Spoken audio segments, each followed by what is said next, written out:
Hey guys, I'm Chris Cooper. I'm the founder of Two Brain Business, and I also own Catalyst Gym. And today I'm going to tell you about how to beat the recession and actually grow a business that thrives in times of chaos. So if this is helpful to you, please hit subscribe on our YouTube channel and I'll know to make more stuff around this topic. When I was a personal trainer back around 2008, I guess, I worked with a lot of financial planners and wealth managers. And what they were all telling me was, Chris, there's this big recession coming. And when that happens, you are done. Like you're a luxury. You're the thing that people are going to cut from their budget first. It's over, buddy. And obviously, they were wrong. While my stock portfolio, my shares in other people's companies took a vicious, vicious beating in 2008, Catalyst, my gym, started to grow. And today I'm going to share the reason why and 10 strategies that we've learned and taught to hundreds of other gyms around the world since then. So the first lesson is this: you need to focus on your highest value clients. So if you think about who a recession affects, it's like the middle managers, it's people who are working on the line, it's probably the people who can barely afford your coaching business as it is. And while that sucks, it's really important that we stick around and build a thriving business that's still there when they are ready to come back. And so what that means is focusing on the people who are least affected by the recession. So in our town, when the big recessions hit in the early 2000s, the steel mill closed. It sucked, and a lot of frontline workers lost their jobs or moved out of town. But the doctors and the lawyers were still here. We sell a premium service. That's the coaching business. And that's why if you focus on selling coaching instead of selling access or like low price group training, you're in a far better position to survive a short term or even a long term recession. The second thing that you need to do, the second tip, is to bank cash flow now. If you're starting to worry about the recession coming up, then you need to put a bunch of cash in the bank and hold it somewhere. Or if you want to, take it out of your bank account and like put it somewhere safe in a bond where you can redeem it within a couple of days. But most of the time, you really only need about 1 month's worth of expenses in the bank. This is the time when you really want to have 2 or 3 months socked away. You don't do that by cutting expenses. So this is my tip 3, is you need to audit your expenses for ROI instead of just cutting expenses. You cannot cut your way to growth, but you can get a better ROI on the stuff you buy. This is one of our 6 key areas that we focus on in every business, especially the gym, is what is the ROI that you're getting on the dollar that you're spending on your staff, on your location, on your equipment, on mentorship, on your software, on your VA or whatever else, on your supplements that you're getting. Our goal is not to say we're going to cut all this stuff. Our goal is to say, how can we improve the ROI on each thing that we're buying? So what you want to do is you want to go to your bookkeeper and say, I am spending $500 per month with you. How can I get more from our time together? And the chances are great that they will tell you. You want to go to your VA company and instead of saying, you know what, I'll do the social media myself, you might want to say, how can I get a bigger return on our investment with your company? And they'll be able to tell you.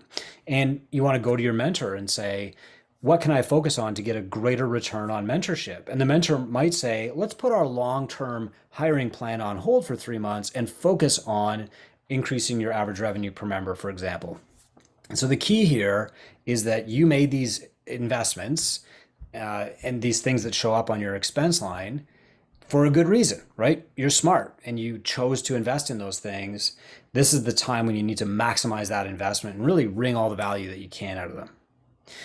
Our fourth strategy is to really dial in your retention. And this is the time when you want to increase the number of touch points with every single client.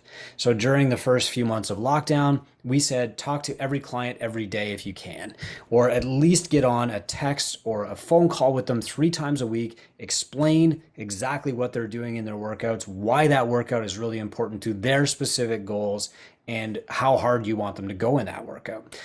In times when they're thinking about like, what do I need to cut from my budget, they will cut the things that are easiest to cut, the things that they don't interact with every single day, the things that they can just kind of cut anonymously, right? An email will do it. They will not cut relationships. And the stronger that relationship, the less likely they are to cut you out.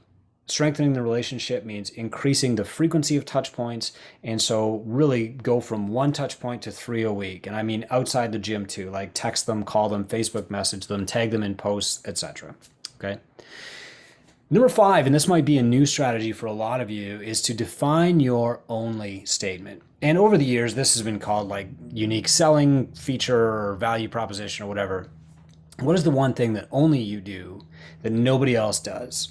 And if you can't find this thing, like, we are the only CrossFit gym in town, or we are the only ballet studio within 5 miles of the city center, or we're the only yoga gym to offer kids classes. If you can't find that only statement, there's a great chance that you are selling a commodity, and people are going to either cut you in times of crisis, or they're going to flock to the lowest priced version of you in times of crisis. And so being a commodity doesn't mean that like you have to be the only boot camp in town. What it means is that people need to be able to differentiate your boot camp from somebody else's boot camp, or they need to be able to differentiate your F45 from that F45 down the street. Okay. So this is, defining your only statement is a key part of your value proposition. You don't have to be the only one with good coaches, the only one with a great community, or the only one doing CrossFit, not at all. But you have to have one thing at which you are the only one. 6, brand is your invisible hand. And this came from my mentor, Sharon Srivatsa. During a time of crisis is actually the best time to build your personal brand, because you can build a lot of trust. And when the pandemic shutdowns were happening, our first thought was save gyms no matter what. And so instead of worrying about marketing or sales, we just worried about building materials that would save gyms right now. And we were publishing stuff every day. We had a daily brief with updates on lockdowns. We had daily retention guides. We had stats that we were publishing showing like, the Zoom classes aren't as effective for retention as the daily touch points. Here's exactly how to do it. And just kind of like building in that help. And this is what the help first strategy means, is basically building your brand. During a time of crisis, when fewer people might be coming in to sign up for the first time, that's okay. It's a good time to build your brand. Powerful trust is built best during a crisis. And if you need to look at this as your opportunity to do that, then do it. So how do you build that trust? You publish content showing people like how to eat healthier on a budget, or how to cut $20 out of their daily food spend, or how to shave $100 off their grocery bill every month. Or, worst case, it's even like how to do 2 workouts at home and still benefit from our coaching program. Whatever, it's up to you, but you want to show people that you care and that you're going to be the one to help them through this crisis instead of the thing that they cut to make it through on their own. The 7th tip is to grow the front side of your funnel. Now, help first strategy means like give, but it also means have people set up in a trusting relationship with you, so that when it is time for them to sign up, you're going to be the one that they sign up with. And that means, building that trust. It also means knowing when the time is for them to sign up and actually pay for the real service that you're selling, but that's a different story for the different day. So even in a time of crisis, when people are less likely to come in and sign up for something brand new or take on a new cost in their budget, this is still a good time for you to get them to put their hand up, so that when they are ready, you can bring them into the thing that will actually change their lives, and that's your coaching service. So grow the front side of your funnel. Number 8 is take all of your clients that you currently have and give them a 3-month plan. If they are just attending group classes and they're just on a recurring monthly, membership, their plan might be, I'm just going to hit pause for 3 months and I'll come back. And we all know what happens when somebody breaks their fitness habit, right? It's very hard for them to start again. So what you need to do is sit down for a goal review with each client and say, okay, here's your goal. Here's your progress. Here's our plan for the next 3 months until our next goal review. Now, you don't have to say something like, we are going to focus for 6 weeks on strength building, and here is the actual program that you will follow. You don't have to show them, the whole like annual macro cycle like I used to do with my clients. You don't have to bury them. All you have to do is say, here's where you're trying to get to. Our plan is constantly varied functional movement performed at high intensity, or our plan is We're going to work on midline stability for the next 3 weeks, which will prepare us for higher intensity weightlifting, which will prepare us for a competitive phase, whatever that is.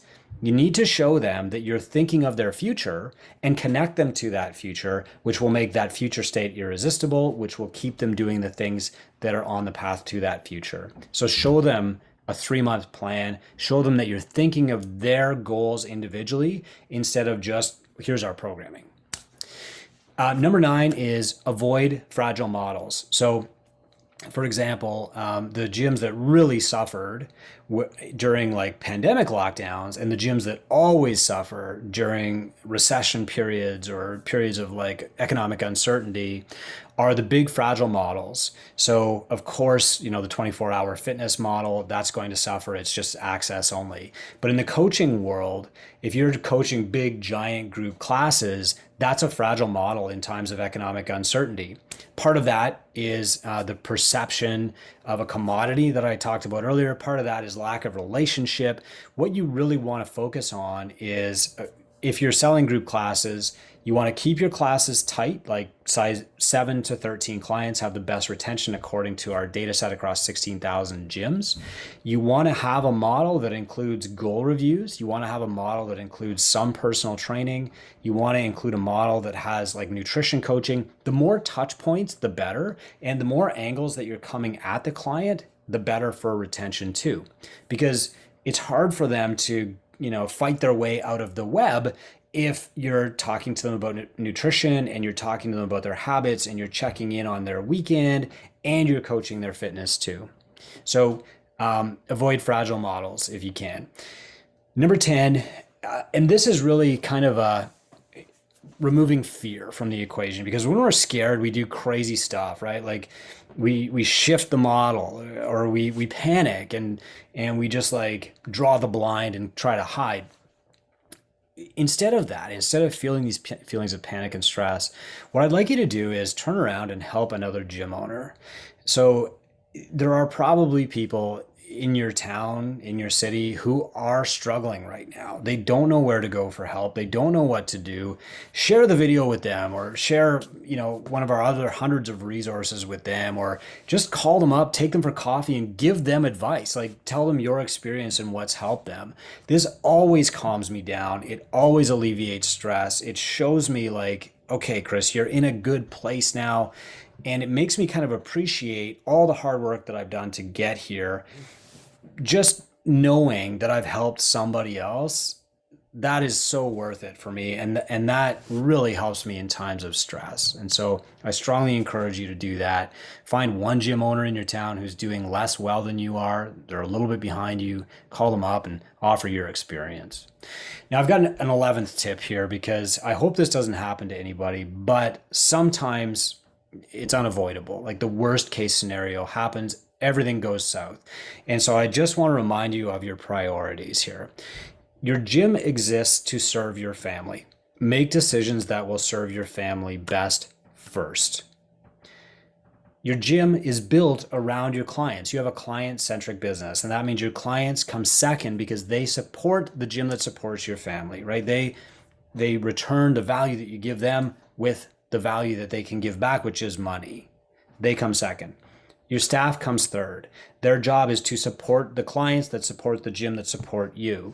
And while a lot of us have hired our friends and we care very deeply about our staff, if something has to suffer during periods of economic recession, you have to remember your priorities.